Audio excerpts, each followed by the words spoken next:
নবীজির একজন বড় সাহাবী ছিলেন যার নাম ছিল হযরতে দাহিয়াতুল কলবি রাদিয়াল্লাহু তাআলা আনহু। আরেকজন সাহাবী ছিলেন যার নাম ছিল হযরতে আলকামা। নামগুলো শুনছেন তো?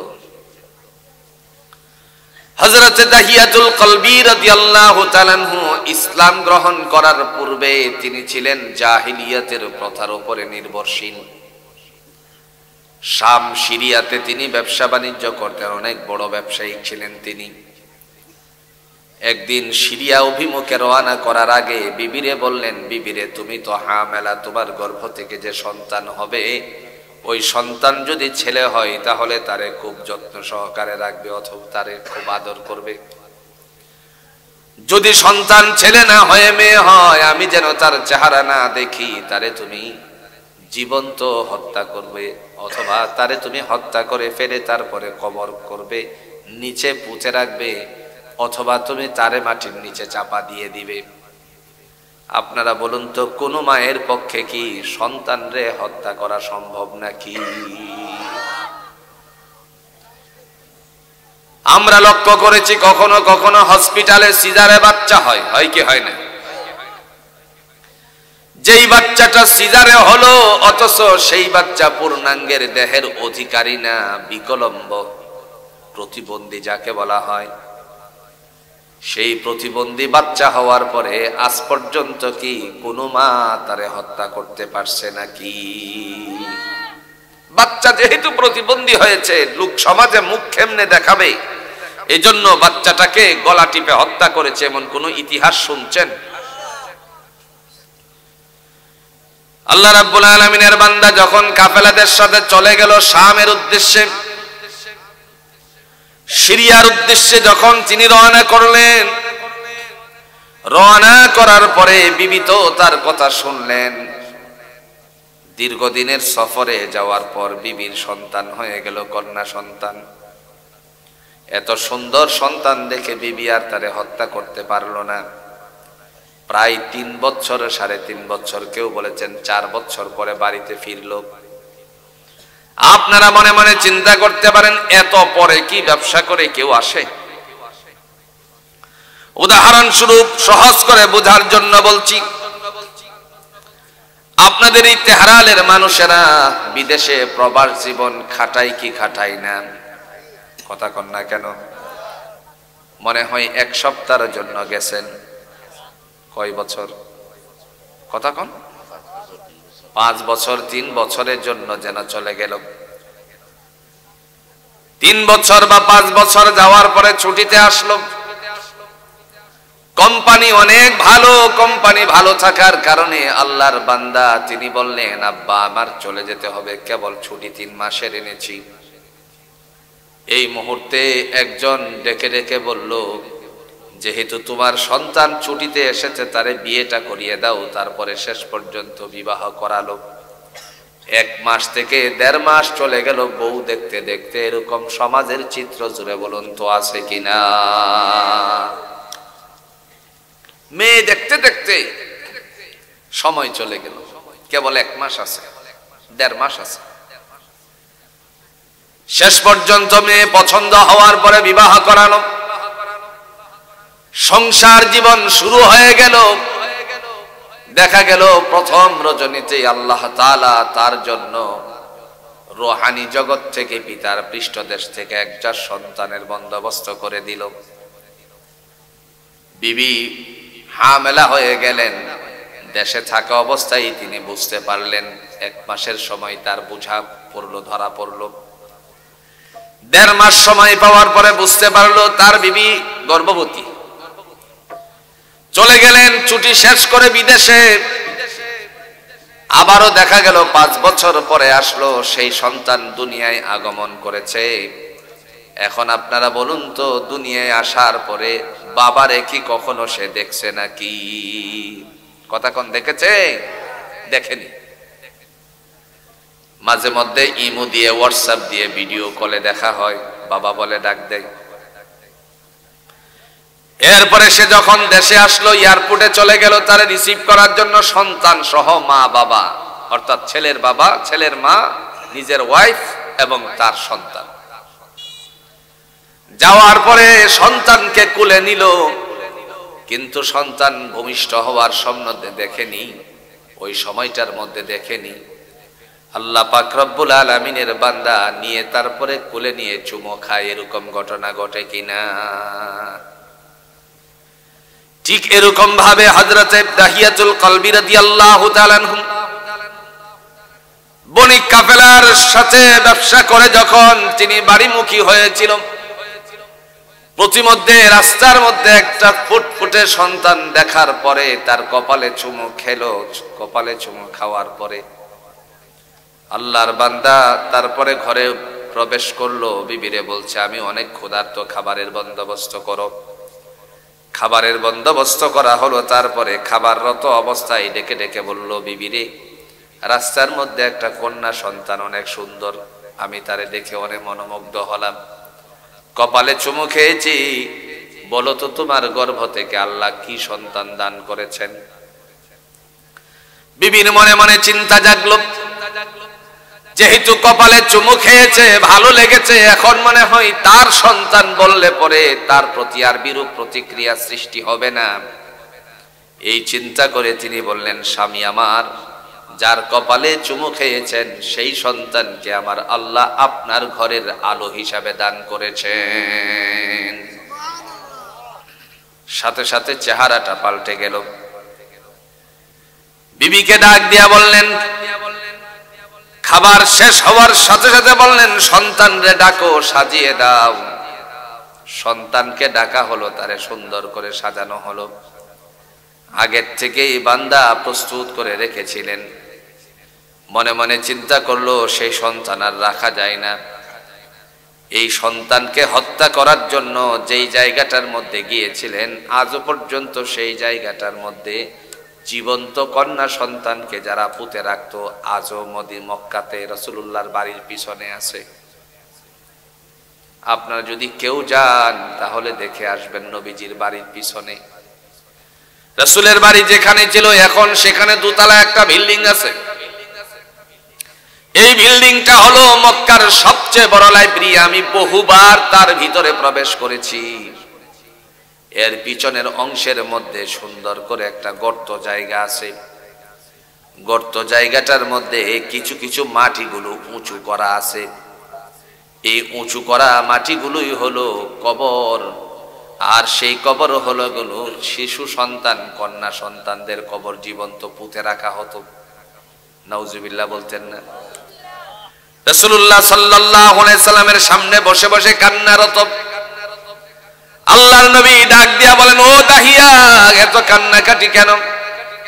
হযরতে দাহিয়াতুল কলবি রাদিয়াল্লাহু তাআলা আনহু খুলে বললেন, ইয়া রাসূলুল্লাহ, জাহিলিয়াতের সময় আমি এইভাবে আমার কন্যাটারে হত্যা করেছি। যখন আমি গর্ত করলাম, গর্ত করার পরে আমার কন্যা সন্তান ডেকে বলল, আব্বাজান, আপনি এত মরুভূমির উত্তপ্ততার মধ্যে কেন গর্ত শুরু করলেন? আমি বলেছিলাম কিছুক্ষণ পরে বুঝতে পারবে। তারপরে গর্তটা শেষ করার পরে আমি তারে ধাক্কা দিয়ে নিচে ফেলে দিলাম। ওগো আল্লাহর হাবিব, ধাক্কা দিয়ে নিচে ফেলে দেওয়ার পরে মরুভূমির বালুগুলো চাপা দিতে লাগলাম। বালুগুলো চাপা দিতে দিতে শেষ পর্যন্ত যখন বুকটা পর্যন্ত চলে আসলো, আমার কন্যা বুক ফাটা একটা শব্দ বের করে আব্বা বলে চিৎকার দিল। নবী গো, আমি যখন রাতের বেলায় ঘুমাই, এখনো পর্যন্ত এই চিৎকারের শব্দটা আমার কানে চলে আসে। ইয়া রাসূলুল্লাহ, আপনি ঘোষণা দিয়েছেন ঈমান আনার সাথে সাথে আল্লাহ মানুষকে কামিয়াবি দান করে দিবেন। আমি যে গুনাহটা করলাম, বলুন আমার গুনাহ আল্লাহ মাফ করবে কিনা? রাসূল বলেন, দাহিয়া রে, কোন পিতা কি তার কন্যা সন্তানকে হত্যা করতে পারে নাকি? আমিও তো কন্যা সন্তানের পিতা। ময়দানে হাসরের থেকে তারাই আমার সাথে জান্নাতে যাবে, যাদেরকে আমার আল্লাহ কন্যা দিয়েছিলেন আর তাদেরকে উত্তম আকীদা শিক্ষা দেওয়ার পরে সৎ পাত্রস্থ করতে পেরেছে। আমি নবী তাদেরকে নিয়ে আল্লাহর জান্নাতে প্রবেশ করব। এই যুগটাকে বলা হয় জাহিলিয়াতের যুগ।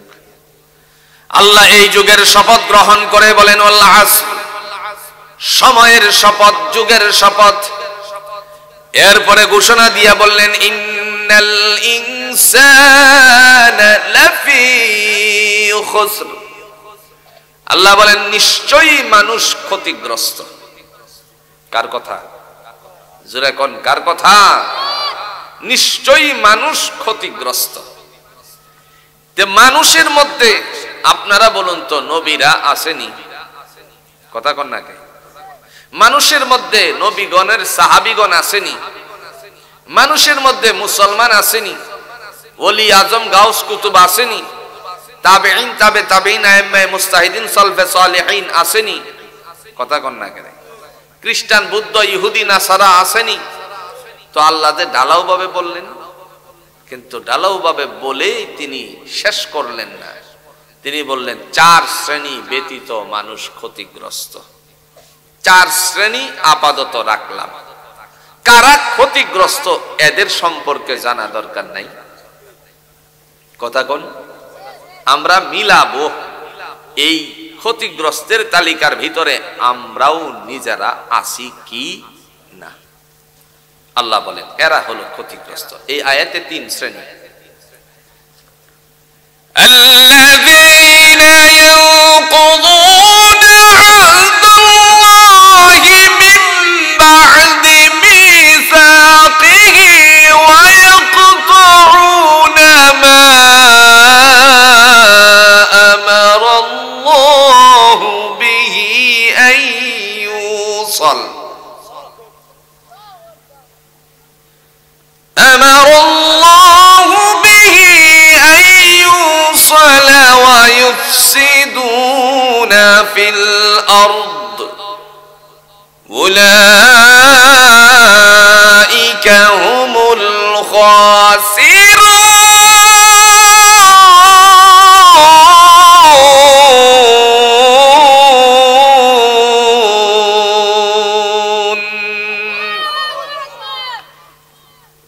এতগুলো মানুষের আল্লাহু আকবার দিলে সুনামগঞ্জ তো যাইতা। ওমা মাতুন না খিতাল্লাই সুনামগঞ্জ যাইতানি, তাকবীর জোরে দিতানি, জোরে হোক্কা। কোরআন দিয়ে আল্লাহ রাব্বুল আলামিন বলেন 3 শ্রেণী। এই আয়াতে 3 শ্রেণীর মানুষ হলো ক্ষতিগ্রস্ত। খুব ভালো করে বুঝবেন। তাফসিরুল কোরআন মাহফিল, কোরআন কি সুন্দর করে আমাদেরকে শিক্ষা দেয়। 1 নাম্বার, তারা ক্ষতিগ্রস্ত আল্লাযীনা ইয়ানকুদুনা আহদাল্লাহি মিন বা'দি মিসাকিহি, যারা অঙ্গীকার করার পরে অঙ্গীকার ভঙ্গ করেছে তারা হলো ক্ষতিগ্রস্ত। অঙ্গীকার কি করেছিলাম আমরা? আল্লাহর কাছে অঙ্গীকার করেছিলাম। আল্লাহ বলছিলেন আলাস্তু বিরব্বিকুম, আমি কি তোমাদের প্রতিপালক নয়? আমরা সেদিন জুড়ে বলুন তো কি বলেছিলাম? ক্বালু বালা, অবশ্যই তুমি আমাদের রব। অবশ্যই বলার পরে আমরা স্বীকারোক্তি দিয়েছিলাম। যখন দুনিয়াতে আমার আল্লাহ আমাদেরকে পাঠালেন, দুনিয়ায় আসার পরে আল্লাহকে মানুষ ভুলে গেছে। কেউ খ্রিস্টানের ঘরে, কেউ হিন্দুর ঘরে, কেউ আবার বুদ্ধর ঘরে, কেউ ইহুদির ঘরে। আসেনি? কথা কন না কেন? কেউ ইহুদির ঘরে, কেউ নাসারার ঘরে, কেউ মুসলমানের ঘরে, কেউ আবার দেখা গেল হিন্দুর ঘরে, সারালের ঘরে জন্মাইছে। ঠিক কি না? যারা মুসলমানের ঘরে জন্মালো তারা তো নামকে ওয়াস্তে মুসলমানই হয়ে গেল। তারা জানে আল্লাহ এক। যারা হিন্দুর ঘরে জন্মায় নাই, তারা মুসলমানের ঘরে জন্মিয়েছে, তারা জানে আল্লাহ আমাদের আছে। যারা হিন্দুর ঘরে জন্মিয়েছে এরা কোনোদিন আল্লাহ এক বলে স্বীকার করছে নাকি? এরা জানে 33 কোটি দেবতা। কত কোটি? জোরে জোরে 33। যদি জিজ্ঞেস করা হয় 33 কোটির 3 জন প্রধান আছে তোমাদের, বলো তাদের নাম কি? এটাও বলতে পারবে না, অথচ তারা হিন্দু ধর্মের লোক। আছে। একজনের নাম হলো লাত, আরেকটা উজ্জা, আরেকটা হলো মানাত। তারা মুসলমানদের জন্য আল্লাহ প্রদত্ত সেজদার বন্দোবস্ত, ওরা কিন্তু তা করে না। আপনারা বলুন তো, ইসলাম ছাড়া অন্য কোন মতাদর্শ আল্লাহর কাছে গ্রহণীয় নাকি? দলিল আছে?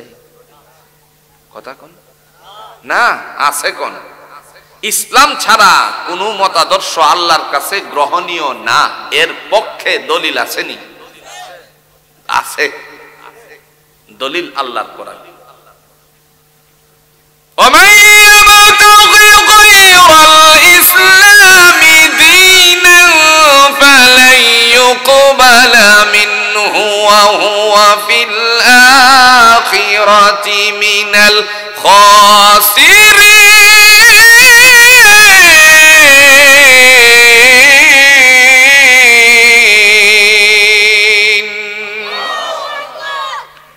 কার কথা? আল্লাহ বলেন ওয়া মান ইয়াবতাগি গায়রাল ইসলামি দীনান ফালান ইউকবালা। ইসলাম ছাড়া অন্য কোন মতাদর্শ আমি আল্লাহর কাছে গ্রহণীয় না, কবুলকৃত না। আর একমাত্র সিলেক্টেড কৃত ধর্মটার জোরে বলুন নাম কি? ইসলাম। ইন্নাদ দীনা ইনদাল্লাহিল ইসলাম। একমাত্র মনোনীত ধর্মের নাম হলো ইসলাম। আর এই ইসলামে কেমনে আমাদেরকে প্রবেশ করার কথা আল্লাহ বলছেন? তিনি বললেন ইয়া আইয়ুহাল্লাযীনা আমানু, ইয়া আইয়ুহাল্লাযীনা আমানু দুখুলু ফিস সিলমি কাফা ওয়ালা তাত্তাবিউ খুতুওয়াতিশ শাইতান ইন্নাহু লাকুম আদুউম মুবিন। হে বিশ্বাসীরা, ঈমানদাররা, উদখুলু প্রবেশ করো ফিস সিলমি কাফা, পরিপূর্ণভাবে ইসলামে।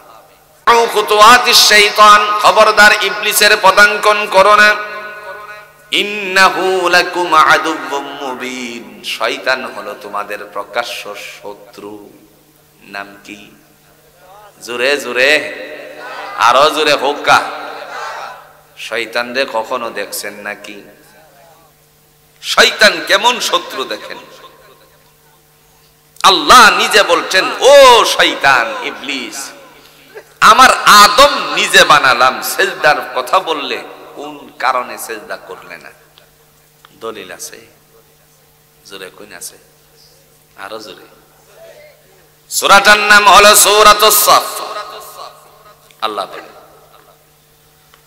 قال يا إبليس ما منعك أن تسجد لما خلقت بيدي أستكبرت أم كنت من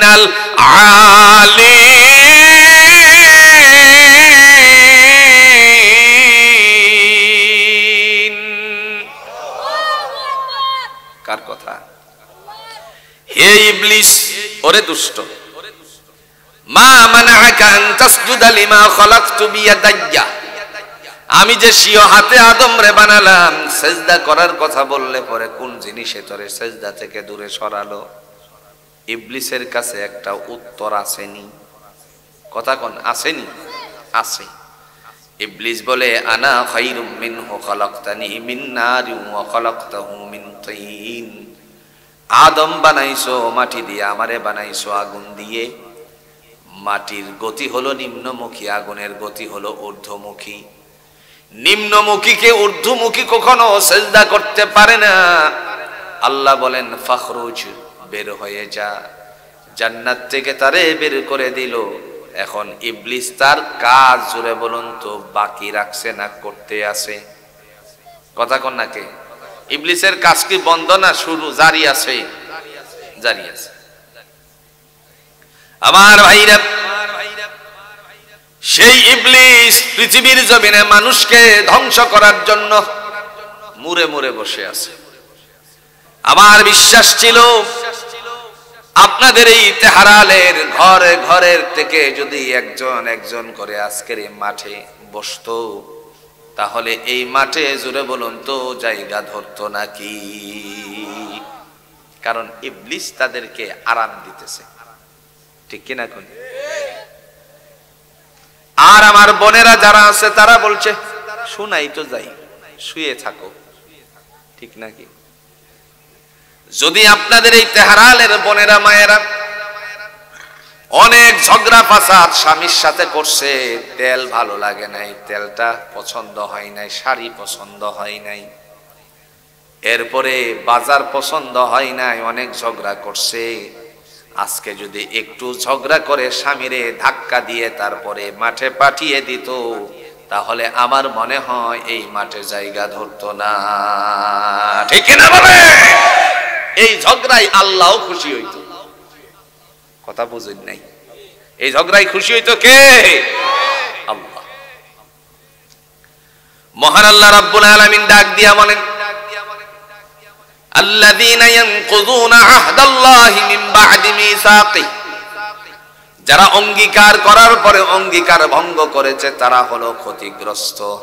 ইন্নাল ইনসানা লাফি খুসর, নিশ্চয়ই মানুষ ক্ষতিগ্রস্ত, তারা হলো ক্ষতিগ্রস্ত যারা আল্লাহর কাছে অঙ্গীকার করার পরে অঙ্গীকার ভঙ্গ করেছে। তাদের ব্যাপারে আল্লাহ নিজে দুঃখ করে আহ বলছে। কি বলছে? আহ আহ কথাটা আল্লাহ নিজে তাদের জন্য দুঃখ করে বলতেছে।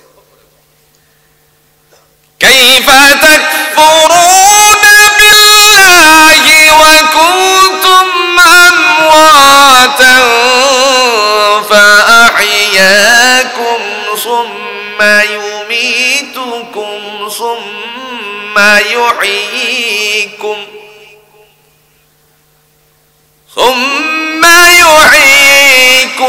সুম্মা ইলাইহি তুরজাউন।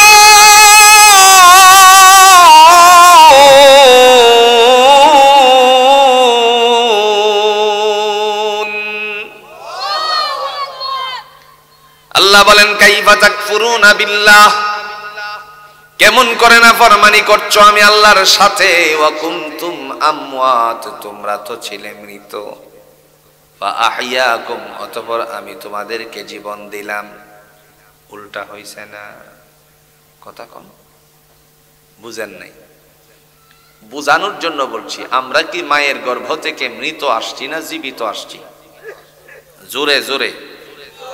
তো আল্লাহ যে বললেন অকুনতুম আমওয়াত, তোমরা তো ছিলে মৃত, এই কথার অর্থ কি? অর্থটা সহজে বোঝানোর জন্য আপনাদের গ্রামে গঞ্জের একটা উদাহরণ দিচ্ছি। আপনাদের বাম দিকে আমার ডান দিকে কি আছে? কথা কন না? আরে গুরুস্থানের আগে এই যে এই ফাঁকা জায়গাটা কি? জোরে। খালে কি আছে? পানি। সকাল হওয়া মাত্র এই পানিতে মানুষ নামার আগে ঘরের থেকে ছেড়ে দেওয়া একটা প্রাণী, আল্লাহর সৃষ্টি, লামে, নাম কি? ব্যাস বুঝছেন, নাম কি? হাঁস। ঘর থেকে ছাড়ার সময়ে হাঁসকে খোয়ারের ভিতরে কিছু সাদা সাদা রেখে আসছে, নাম কি? সুরে ডিম। ও বা, তুমি চা বিস্কুট খাওয়াইবে না? চা লাগতো না, রাখো, বসো, কষ্ট করবা না। হাঁসে কি দিয়ে আসছে? জোরে কর না, কি দিয়ে আসছে? ডিম দিছে। এখন দেখা গেল এই ডিমগুলোকে 3 হালি 1 ডজন, 3 চারা 12, 12টা ডিম দিয়ে একজন আল্লাহর বান্দি মুরগির নিচে দিয়ে দিল। হঠাৎ করে তার একজন বড় মেহমান চলে আসছে, মুহূর্তের ভিতরে চলে যাবে। চিন্তা করলো তারে কিছু দেওয়া প্রয়োজন, কেবল মুরগির নিচে তাপ দেওয়ার জন্য বসালো 12টা ডিম। একটারে নিচ থেকে এনে তারপরে সুন্দর করে ভেঙ্গে কড়াইয়ের মধ্যে দিল। নষ্ট তো হয় নাই, একদিনই তো হয়েছে।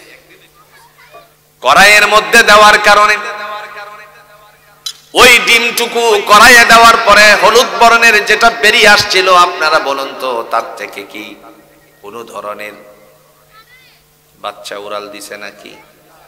কথা কোন? উড়াল দেয় নাই, বাচ্চা উড়াল দিল না, ডিম থেকে বাচ্চা উড়াল দিল না। কিন্তু একই ডিম 29 দিন পর্যন্ত মুরগির নিচে তাপ দিলে, জোরে বলুন তো তার থেকে বাচ্চা হওয়ার সম্ভাবনা আছে কিনা? ডিম একটাই। বসো, তুমি বসো বাবু, বসো বসো।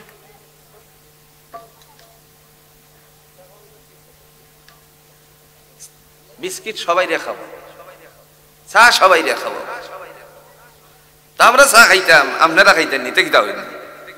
কোরআনের কথা চলতে শুনি, এখন কোন চা খাওয়া খাওয়াই চলতো না, ঠিক কিনা কোন?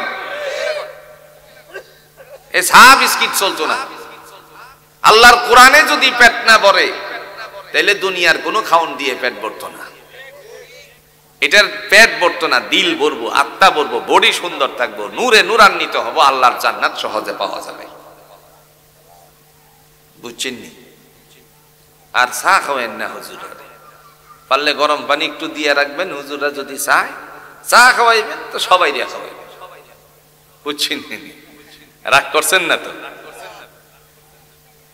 আল্লাহ রাব্বুল আলামিন ডেকে বলেন, হে জগতের মানুষেরা, তোমাদের জন্য ফায়সালা এটাই হলো উত্তম নমুনা।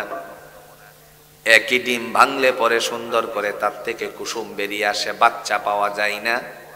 এই ডিমটাই 29 দিন মুরগির নিচে তাপ দিলে জোরে কোন বাচ্চা হয় কি হয় না?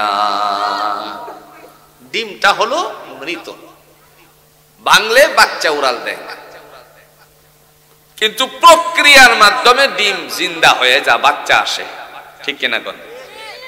আরেকটু সহজ করে বলছি, গবাদি পশু ডাক্তারের কাছে নিয়ে বীজ দেয়নি, গাবি নিয়ে গেলে বীজ দেয় কি দেয় না ডাক্তারের এখান থেকে? একটার নাম হলো সিংগাইর বীজ। আপনারা কি আমার কথা বুঝতেছেন কিনা? কৃষি কাজ নিয়েও কথা বলতেছি আল্লাহর কোরআনের সাথে মিলানোর জন্য। বীজ যদি ডাক্তারের ইনজেকশনের সিরিজে নিয়ে নির্ধারিত নার্ভের মাধ্যমে প্রবেশ না করায়া আপনাদের এই তেরহাল মাঠের মধ্যে ছেড়ে দেয়, বাচ্চা পাওয়া যাবে? কথা বুঝেন না? ডাক্তারের কাছে যে সিংগাইর বীজ আছে, এটা যদি আপনাদের তেরহাল মসজিদ সংলগ্ন মাঠের মধ্যে ফেলে দেয়, বাচ্চা হবে? কিন্তু এটাকেই গাভীর নার্ভের দিয়ে যদি প্রবেশ করায়, ডিম্বাণু পর্যন্ত যায়, জরায়ু পাস করে, তখন বাচ্চা হওয়ার সম্ভাবনা আছে কিনা? আল্লাহ এটারই মডিফাই করে বলতেছে, কাইফা তাকফুরুনা বিল্লাহি ওয়া কুনতুম আমওয়াত। কেমন করে নাফরমানি করছো আমি আল্লাহর সাথে, ওয়া কুনতুম আমওয়াত, তোমরা তো ছিলে মৃত। ফাআহইয়াকুম, অতঃপর আমি তোমারে জিন্দা করলাম। পিতার পৃষ্ঠদেশ থেকে মাতৃজঠরে 1 ফোঁটা নাপাক শুক্রের বন্দোবস্ত করলাম, এমন একটা জায়গায় নিয়ে রাখলাম রে বান্দা, সেই জায়গাটার নাম হলো ইনটেনসিভ কেয়ার ইউনিট। কোরআন দিয়ে আল্লাহ বলেন, ফি করারিম মাকিন, অত্যন্ত সুরক্ষিত জায়গা, যেখানে জার্ম প্রবেশ করার বিন্দু পরিমাণ সুযোগ নাই, বিন্দু পরিমাণ সেখানে ভাইরাস প্রবেশ করার সুযোগ নাই। মহান আল্লাহ রাব্বুল আলামিন দেখে বলছেন, বান্দারে অত্যন্ত কলা কৌশল করে তোমারে সৃষ্টি করেছি, কেমন করে নাফরমানি করছো আমি আল্লাহর সাথে। ওয়া কুনতুম আমওয়াত, তোমরা তো ছিলে মৃত। ফাআহইয়াকুম, অতঃপর আমি জীবন দিলাম।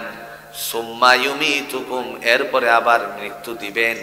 সুম্মা ইলাইহি তুরজাউন, ফিরে যেতে হবে। জুড়ে বলুন তো কার দিকে? আরো জুড়ে, কার দিকে? আল্লাহর দিকে। সেই আল্লাহ রাব্বুল আলামিন আমাদেরকে দুনিয়ায় পাঠালেন কেন? একটা মাত্র কারণ, আমরা আমলের দিক থেকে কে আল্লাহর কাছে পরীক্ষায় খাতায় ভালো রেজাল্ট করতে পারি। আল্লাহ বলতেছেন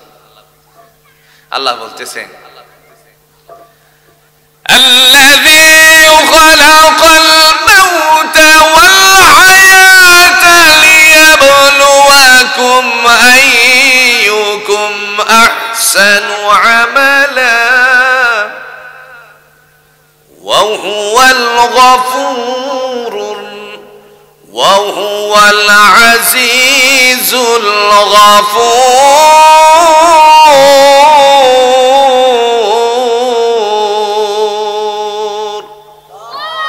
অন্যত্র আয়াতের অংশ মহান আল্লাহ রাব্বুল আলামিন ডাক দিয়া বলছেন আল্লাযী খালাকাল মাউতা ওয়াল হায়াতা লিয়াবলুয়াকুম আইয়ুকুম আহসানু আমালা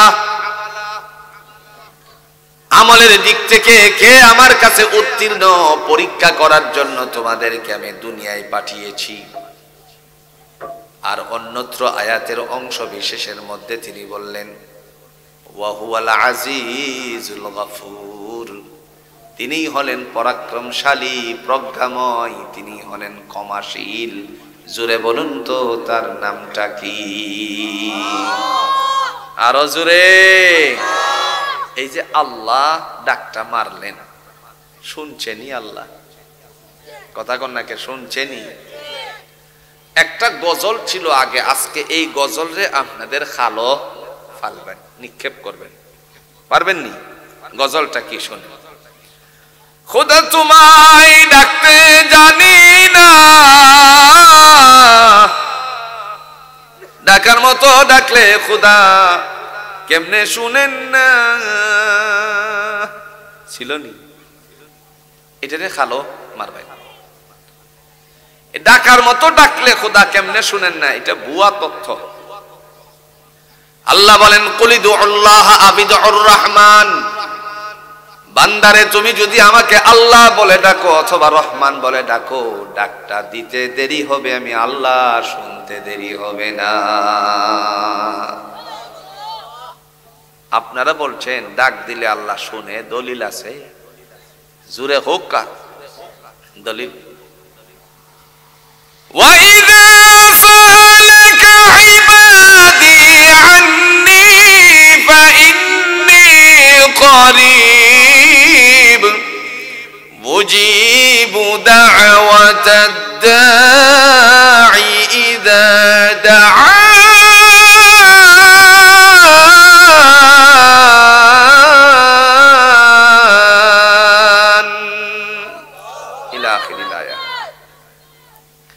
আল্লাহ বলেন প্রশ্নকারীরা প্রশ্ন করেছে আমি আল্লাহ কোথায়, বলে দেন তাদেরকে ইন্নী করিব, আমি অতি সন্নিকটে। আল্লাহ কাছে না দূরে? জোরে হোক। শান্তিগঞ্জে মনে হয় নাকি? আপনাদের তেরহালের মধ্যে মনে হয় নাই? কথা কন না কেন? কতটুকু দূরে, কতটুকু কাছে? মনে হয় 1.5 মাইল দূরে। হ্যাঁ, 200 ফিট, 100 ফিট।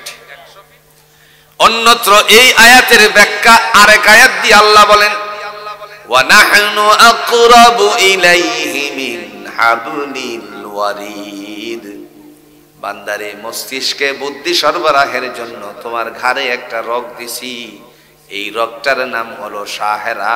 আমি আল্লাহ ওই সাহেরা রগের চেয়ে অতি সন্নিকটে আছি।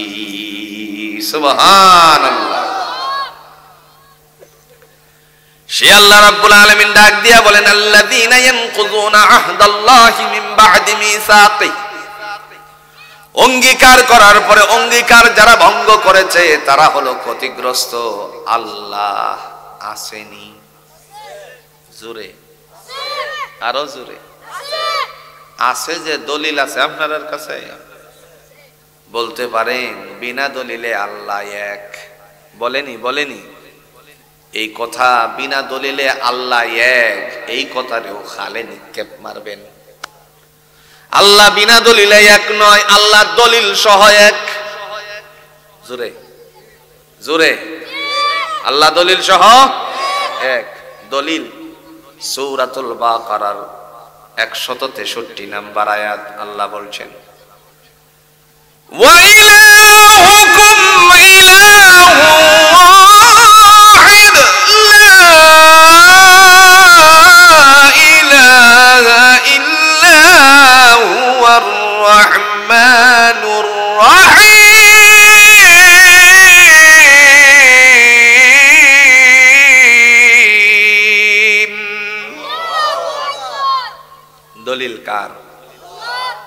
কিতাবটার নাম কি? জোরে জোরে। এই কোরআনের কারণেই আমাদের দেশের অসভ্য কিছু জাতির মাথা নষ্ট হয়ে গিয়েছে, যার কারণে আজ পৃথিবীর মাঝে অশান্তি সৃষ্টির লক্ষ্যে বাংলার জমিনের শিশুদের মগজ ধুলাই করার উদ্দেশ্যে, মগজ ধুলাই করে তাদের মেরুদণ্ড বাঁকা করে দেওয়ার জন্য, ঘরে ঘরে অশান্তি ঢুকানোর লক্ষ্যে ওই বাংলার মানুষের মাঝে তারা শিক্ষা ব্যবস্থা চালু করে শরীফ থেকে শরীফা বানায়া দিছে। দেখছুন নানি কথা কোকা, দেখছুন নানি? শরীফ থেকে শরীফা। আগে ছিল শরীফ, এখন হলো শরীফা। আগে ছিল আরিফ, এখন হলো আরিফা। ওমা কথা কই না গেলে, কথা বুঝছেন নানি? কথা বুঝছেন নানি? এদের মগজের মধ্যে আল্লাহ হেদায়েত দান করুক। আরো জোরে কোন আমিন। শিক্ষা ব্যবস্থারে ধ্বংস করে দিছে। আমরা দাবি জানাই যেন শিক্ষা ব্যবস্থাপনাটা ঠিক হয়ে যায়। রাজি তো ইনশাআল্লাহ? মহান আল্লাহ রাব্বুল আলামিন ডেকে বলেন, ও জগতের মানুষেরা শোনো, ওয়া ইলাহুকুম ইলাহু ওয়াহিদ, তোমাদের উপাস্য একমাত্র উপাস্য, লা ইলাহা ইল্লা হুয়া, তিনি ছাড়া আর কোনো উপাসনাকারী নাই। হুয়ার রহমানুর রহিম, তিনি হলেন পরম করুণাময় এবং দয়ালু। জুড়ে বলুন তো তার নাম কি? আল্লাহ। আল্লাহ क्या मुबारक नाम है, अल्लाह अल्लाह क्या मुबारक नाम है, अल्लाह अल्लाह आशिकों का काम है, अल्लाह अल्लाह मुमिनों का काम है। ठीक है ना बोले? मुसलमान मुमिन मुत्ताकी सब समय अल्लाह रे डाके, ठीक की नहीं? सैयदुल मुरसलिन अहमद मुस्तफा सल्लल्लाहु अलैहि वसल्लम बोलें, আসআদুন নাসি বিশাফাআতি ইয়াউমাল কিয়ামা, কিয়ামতের ময়দানে তারা আমি নবীর সুপারিশের ভাগীদার হবে যারা শুধুমাত্র এই কথাটা বলবে, মান ক্বালা লা ইলাহা ইল্লাল্লাহু খালিসান কলবিহি আও নাফসি, অন্তরের অন্তঃস্থল থেকে যদি তারা বলে আল্লাহ ছাড়া কোনো মালিক নাই, সার্বভৌমত্বের মালিক নাই, আসমান জমিনের মালিক তিনি, আমার আল্লাহর নবী বলেন তারা আমি নবীর সুপারিশের ভাগীদার হবে, আমি তাদেরকে নিয়ে জান্নাতে প্রবেশ করব। সাইয়্যিদুল মুরসালিন আহমদ মুস্তাফা সাল্লাল্লাহু আলাইহি ওয়াসাল্লাম তিনি বলেন, জগতের মানুষেরা যখন এই কথা স্বীকার করবে, আল্লাহ তোমার হুকুম নিয়ে আমি দুনিয়ায় এসেছি আর তোমারই আমি রব বলে স্বীকার করি, এখন আপনারা সাক্ষী আরো দেন আল্লাহ আছে না মুসা নবীর সময়ে ফেরাউনে মেরে লাইছে? আছে তো, আছে তো, দলিল আসেনি? জোরে হুক্কা আসেনি? সূরাতুল বাকারার 255 নম্বর আয়াতে আল্লাহ বলেন,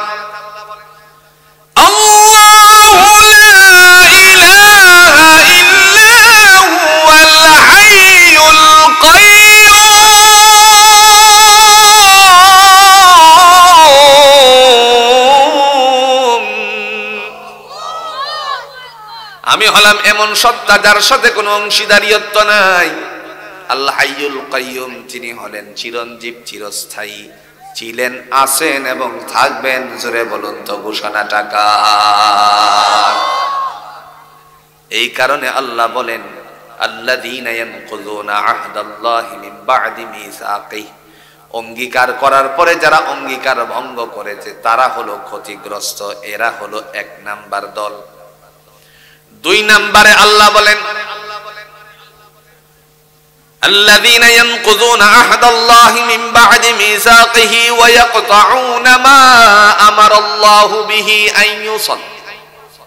আল্লাহ বলেন আমি যাদেরকে আদেশ করার পরে আদেশের বিরোধিতা করেছে এরা হলো ক্ষতিগ্রস্ত।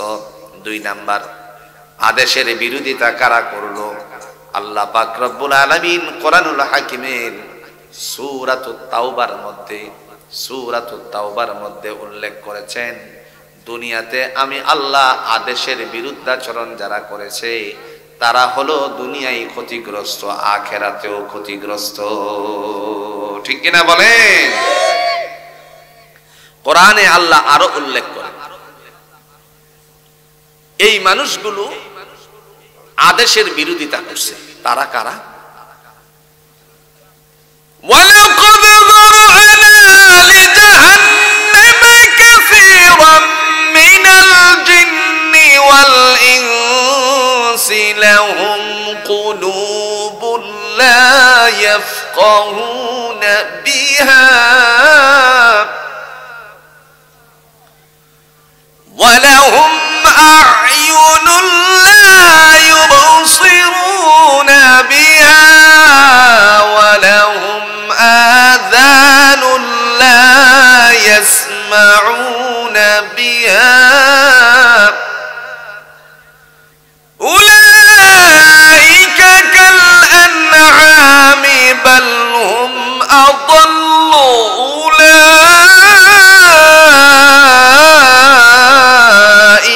هُمُ الْغَافِلُونَ।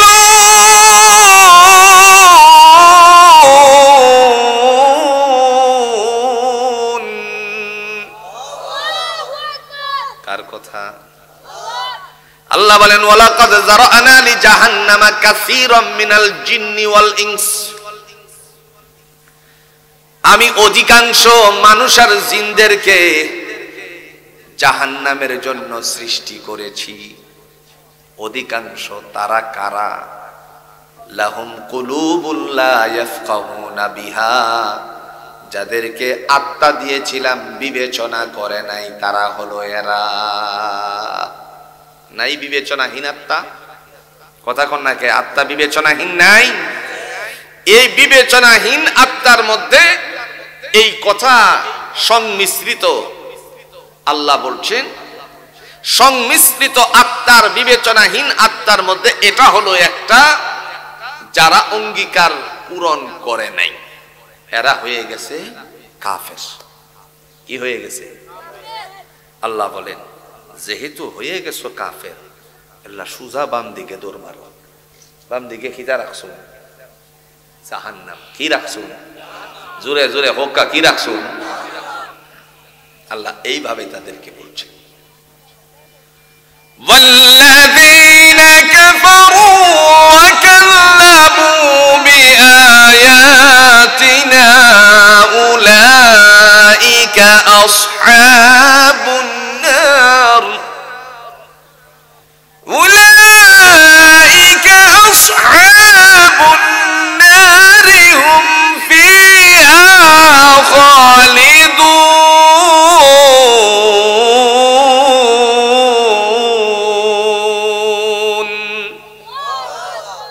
আল্লাহ বলেন যারা অবাধ্যচারীর দল, আমার কোরআনের সাথে মিথ্যা ব্যবহার করেছিলে, তোরা আজকে জাহান্নামবাসী, অনন্তকালের জন্য জাহান্নামে চলে যা। হুম ফিহা খালিদুন, অনন্তকালের জন্য জাহান্নামে, জুড়ে বলুন পাঠিয়ে দিবে কে? এটা হলো এক আত্মার গ্রুপ। আরেক আত্মার গ্রুপ এতিমের মাল খেরে খাই, এরকম আত্মাওয়ালা বাংলার জমিনে আছে কিনা? জোরে কোন? পরের জমিন দখল করে খাই এমন বিবেচনাহীন মানুষ আছে কিনা? আবার পরের জমিনের ধান কেটে নিজের গরুরে মোটা তাজা করে, এরকম বিবেচনাহীন মানুষও বাংলার জমিনে আছে কিনা? আপনাদের তেরহালে না থাকতে পারে।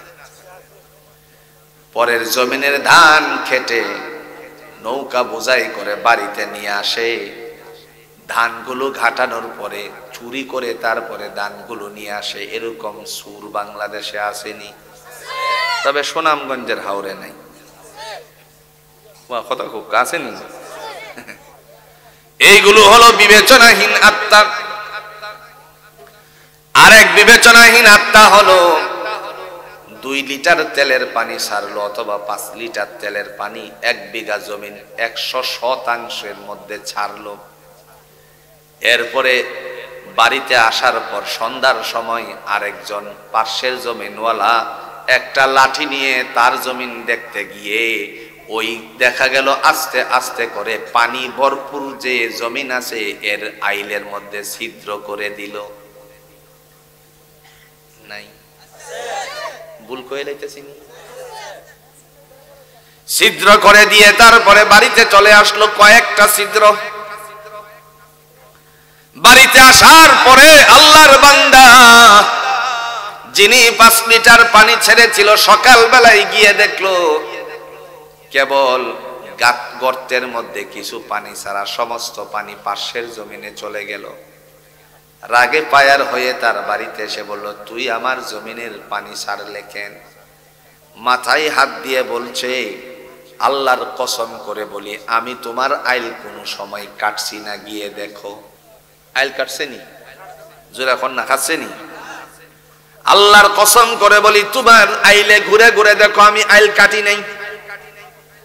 ও মনে মনে চিন্তা করলো, আসলে তো আমি ঘুরে দেখছি আইল তো কোনো দিকে কাটা নাই। তারপরে বলল, কেমনে তাহলে তোমার জমিনে পানি গেল? মুহূর্তের মধ্যে সে উত্তর রেডি করে রাখলো, মনে হয় খারখা গর্ত করে রাখছে। কিতা কাকড়া হয়নি, কাকড়া হয়নি, কাকড়া গর্ত করে রাখছে মনে হয়। সেও মনে মনে চিন্তা করলো হতে পারে, কারণ আইল তো কোনো দিক দিয়ে কাটা নাই। এই যে নিজের বিচার বিশ্লেষণ করলো না, অপরের ধান নষ্ট হোক নিজের ধান ভালো হোক এই চিন্তা করে জমিনের পানি ছেড়ে দিল গর্ত করে। আল্লাহ বলেন, লাহুম কুলুবুল লা ইয়াফকাহুনা বিহা, যাদেরকে আত্মা দেওয়ার পরে বিবেচনা করে নাই, এই আত্মাগুলো দুনিয়াতেও ক্ষতিগ্রস্ত আখিরাতেও ক্ষতিগ্রস্ত। ওর তালিকা জুড়ে বলুন তো করে দিবে কে? মহান আল্লাহ রাব্বুল আলামিন ডাক দিয়া বলেন, আদেশ ছিল আমার অন্যের কাহারও কোনো ক্ষতি করবে না। না ক্ষতি করব? আদেশ ছিল আমার আমার বিরুদ্ধে কখনো দাঁড়াবে না। আদেশ ছিল কোরআনের প্রতি তোমরা সহনশীল হবে, কোরআনের আলেমদেরকে সম্মান করবে। কিন্তু তা না করে জেলখানায় নিয়ে কালি ভরতে আছে। কথা হোক্কা আসেনি? আসেনি? ও মুসলমান আল্লাহর বান্দারা, চুরি করে ডাকাতি করে কেসিনো জুয়ারিরা জুয়ারি কারখানা খুলে মুক্তি পায়, কিন্তু আজকালে দেখা যায় আল্লামা মামুনুল হক সাহেব মুক্তি পায় না। কথা কন না কেন? তার পিছনে কারণ একটাই, সত্যের বাণী মানুষের কাছে পৌঁছলে পরে তাদের মাথা গরম হয়ে যায়। বিবেচনাহীন আত্মা ধরা খাবে কার কাছে? জোরে হোক কার কাছে? আল্লাহ বলেন, ওয়া আমারাল্লাহু বিহি আইয়ুসাল, যাদেরকে আমি আদেশ করার পরে অঙ্গীকার পূরণ করে নাই, ভঙ্গ করেছে, আদেশ ভঙ্গ করেছে, এরা হলো ক্ষতিগ্রস্ত। 3 নম্বরে মহান আল্লাহ রাব্বুল আলামিন ডেকে বলেন, এরা হলো ক্ষতিগ্রস্ত। ইন্নাল ইনসানা লাফি খুসর, নিশ্চয়ই মানুষ ক্ষতিগ্রস্ত। এই ক্ষতিগ্রস্তের তালিকায় আল্লাহ বলেন 3 নাম্বার হলো তারা ওয়াইফসিদুনা ফিল আরদ, জমিনে যারা বিশৃঙ্খলা সৃষ্টি করে। বাংলার জমিনে কেমন সুন্দর আইন আর সুন্দর রাজনীতির খেলা, নিজেরা আগুন লাগাই আবার নিজেরাই এর মধ্যে বলে গাড়ি পুরাইছে। নাই নাই নাই। আচ্ছা, যে মূল্য সে লাগাইছে, তবে লাগাইছে তো, কথা কন্যা কেরে, জোরে কন্যা কেরে, লাগাইছে তো। যে ওই লাগাইছে দুনিয়ার কেউ না জানলে জানে কে? জোরে কন্যাকে। হিসাব নিকাশ যেদিন কান্নাকাটি, আল্লাহ কয় কি দোষ লইয়া যাইতেছ, কি দোষ নিয়ে এসছো তোমরা, সব প্রকাশ করে দিব আমি আল্লাহ। দলিল আছে, দলিল কোরআন। ইয়াউমা হুম বারিজুনা লা ইউখফা আলাল্লাহি মিনহুম শাই লিমানিল মুলকুল ইয়াউম কাহ্হার।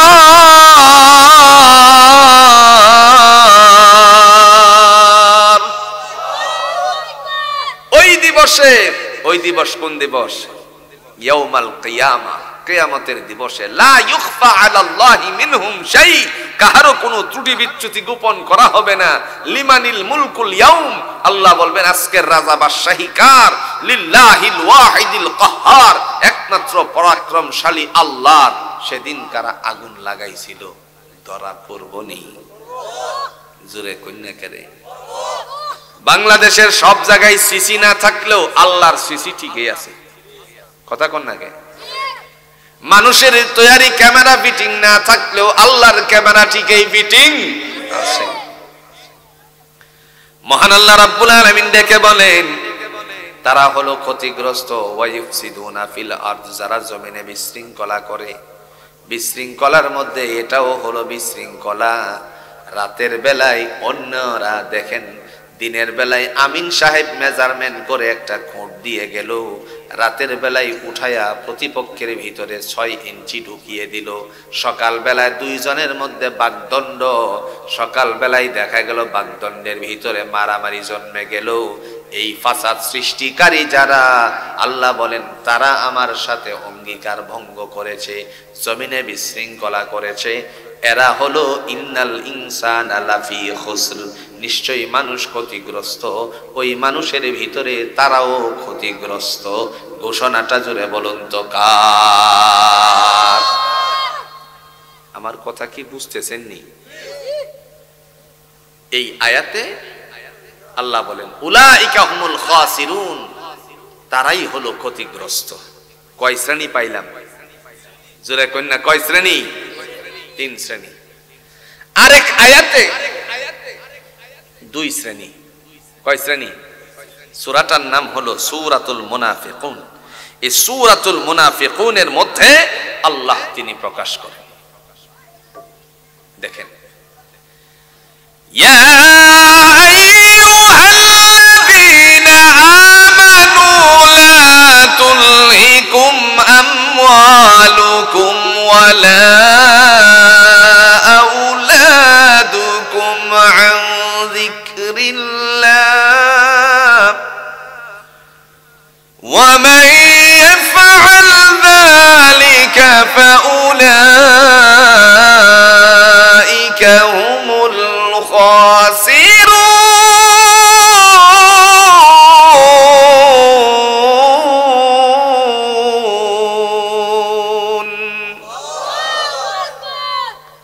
আল্লাহ ইহুদিরা ডাক দেয়নি, খ্রিস্টানরা না, হিন্দুরা না, বৌদ্ধরা না, নাসারারা না, কেউ রে না। বলছেন হে ঈমানদার মুমিনেরা, ইয়া আইয়ুহাল্লাযীনা আমানু, হে মুসলমানের সন্তানেরা, ঈমানদারেরা শোনো। লা তুলহিকুম, তোমাদেরকে যেন ধ্বংস না করে দেয়, আমওয়ালুকুম, সম্পত্তি। 14 তারিখের ফেব্রুয়ারির আসেনি? জুড়ে সিলেটের রেসর্ট গুলো বুক হয়ে যাবে। আবার গ্রেট সুলতান শ্রীমঙ্গলের একদিন থাকলে পরে অনেক টাকা। এক রাইতে আমি 14,000 দিয়েছি। জানি না তো, কথা বুঝছি না, জানি না তো এত টাকা বাড়া যায়। কিছু না জিগাইয়া কালি উঠছি, পরে দেখলাম 15% ব্যাট প্রযোজ্য। এই দিনটা ছিল 14 তারিখ ফেব্রুয়ারি। হাই হাই রে, সারা শরীরে ব্যথা শুরু হয়ে গেছে। 14,000 টাকা, বুঝুননি ভাই? এখন না দিও তো গেট পারনে যাইতো না। বুঝুননি? কথা বলার উদ্দেশ্য হলো, যাদের পয়সা করি আছে তারা 14 তারিখের নোংরামি দিবস পালন করে, ঠিক কিনা বলে? আপনাদের কৃষক বন্ধু যারা জমিনে কাজ করে তারা কখনো 14 তারিখের ভালোবাসা পালন করে না। তারা বিবির সাথে সারা বছরের মহাব্বত করে, ঠিক না? আমি এক ভাইরে বললাম, ভাই গো, আজকে যে 14 তারিখ মনে আসেনি? সে ইনপুটের ব্যবসা করে, মানে ওই যে গেঞ্জি বেচে, এক্সপোর্টের গেঞ্জি গুঞ্জি বেচে। তো এই জিজ্ঞেস করলাম, তুমি কি 14 তারিখের ফুল টুল দাও নাই? হ্যাঁ হুজুর দিছি। আমি বললাম ভাই ঠিক আছে, কোন ফুল দিছিলা? গোলাপের কালার কি? না হুজুর গোলাপ দেই নাই তো, যেই ফুল দিয়াইছি এই ফুল দিয়া শরীর ভালো থাকবে। এটা আবার কেমন ফুল? ফুলকপি দিয়াইছি। কথা কোকা কি ফুল দিছে? বিবিরে নিয়ে বললাম ফুলকপি 14 তারিখের ভালোবাসাই তোমারে দিলাম, বাকি ভালোবাসা শেষ হইলে রান্না করে আমার লাগে দুপুরে খাবার রেডি করো। কৃষকে কি 14 তারিখের মহামারী দিবস পালন করে? মহান আল্লাহ রাব্বুল আলামিন ডাক দিয়া বলেন, ইয়া আইয়ুহাল্লাযীনা আমানু, হে বিশ্বাসীরা, লা তুলহিকুম, ধ্বংস যেন না করে দেয়, আমওয়ালুকুম, তোমাদের সম্পত্তি, ওয়ালা আওলাদুকুম, এবং সন্তানাদি, আন যিকরিল্লাহ, আমি আল্লাহর স্মরণ থেকে। ومن يفعل ذلك فأولئك هم الخاسرون ومن يفعل ذلك فأولئك هم الخاسرون।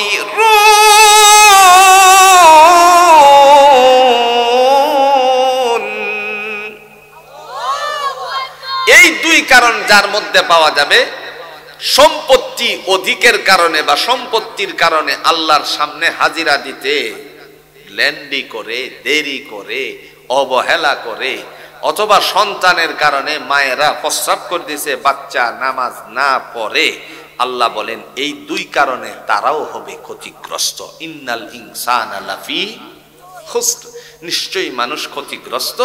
এই আয়াতে দুই শ্রেণীর মানুষ পাওয়া গেল।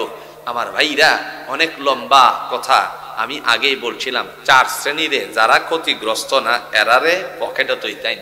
এই বছর আর সম্ভব নয়। আগামী দিনে কোথাও আসলে পরে 4 শ্রেণীর থেকে নিংড়ানো তথ্য, ইসলাম কি বলে, কোরআন কি বলে, রাসূলুল্লাহর হাদিস কি বলে, এর থেকে আলোচনা করার চেষ্টা করব ইনশাআল্লাহ। শুধু এতটুকু আজকে জেনে নিলেন যে আল্লাহ বলেন তারা হলো ক্ষতিগ্রস্ত। এই 1 ঘন্টার ঊর্ধ্বে 5 মিনিট, 1 ঘন্টা 10 মিনিটের আলোচনায় আপনাদেরকে এই কথাটাই মাথায় ঢুকাতে চাই 1 মিনিটে। আজকে 2টা আয়াত থেকে আমরা বুঝলাম তারা হলো ক্ষতিগ্রস্ত। 1 নাম্বার আয়াত ছিল, এই আয়াতের 3 শ্রেণী। 1 শ্রেণী হলো যারা আল্লাহর সাথে অঙ্গীকার করার পরে অঙ্গীকার ভঙ্গ করেছে। 2 নাম্বার আল্লাহর আদেশের বিরুদ্ধাচরণ করেছে। 3 নাম্বার জমিনে বিশৃঙ্খলা করেছে, এরা ক্ষতিগ্রস্ত। সূরাতুল মুনাফিকুনের আরেক আয়াতের মধ্যে ঈমানদারদেরকে আল্লাহ ডাক দিয়ে বলছেন, হে বিশ্বাসীরা, তোমাদেরকে যেন ধ্বংস না করে দেয় 2 জিনিস। এক জিনিসের নাম হলো সম্পত্তি। বৈশাখ মাসের কাজ শুরু হয়েছে, তখন তারা নামাজ আর পড়ে না, এরকম কৃষক বাংলার জমিনের সুনামগঞ্জে নাই। কথা কাছেনি। এই জন্য যারা এই অবস্থায় ক্ষতিগ্রস্তের তালিকায় পড়ে, আপনি যেখানেই গেলেন আইলে আসেন, আইলটা ভালো আছে, উজু করে এখানে নামাজ পড়েন। কবি শেখ সাদী রহমাতুল্লাহি আলাইহি বলেন, সদবজুদাস রাহমাতাল লিল আলামিন, সদবজুদাস রাহমাতাল লিল আলামিন, মসজিদে वो शुद हमारू ये जमीन, মসজিদে वो शुद हमारू ये जमीन। আল্লাহর জমিন তোমার জন্য রহমত। যখন ওয়াক্ত হয়ে যায় তখন সেখানে আল্লাহর হুকুম সিজদা পালন করো, নামাজ পালন করো। যতক্ষণ পর্যন্ত নামাজে থাকবে ততক্ষণ পর্যন্ত এই জায়গাকে আল্লাহ মসজিদ রূপে রূপান্তরিত করে দিবেন। তাইলে আজকে বুঝলাম এই 5 শ্রেণীর তালিকাভুক্ত আমরা হব না ইনশাআল্লাহ। যদি হয়, আল্লাহ বলেন ইন্নাল ইনসানা লাফি খুসর, নিশ্চয়ই মানুষ ক্ষতিগ্রস্ত, তাহলে আমরাও ক্ষতিগ্রস্ত। আল্লাহ আমাদের ক্ষতিগ্রস্ততার তালিকা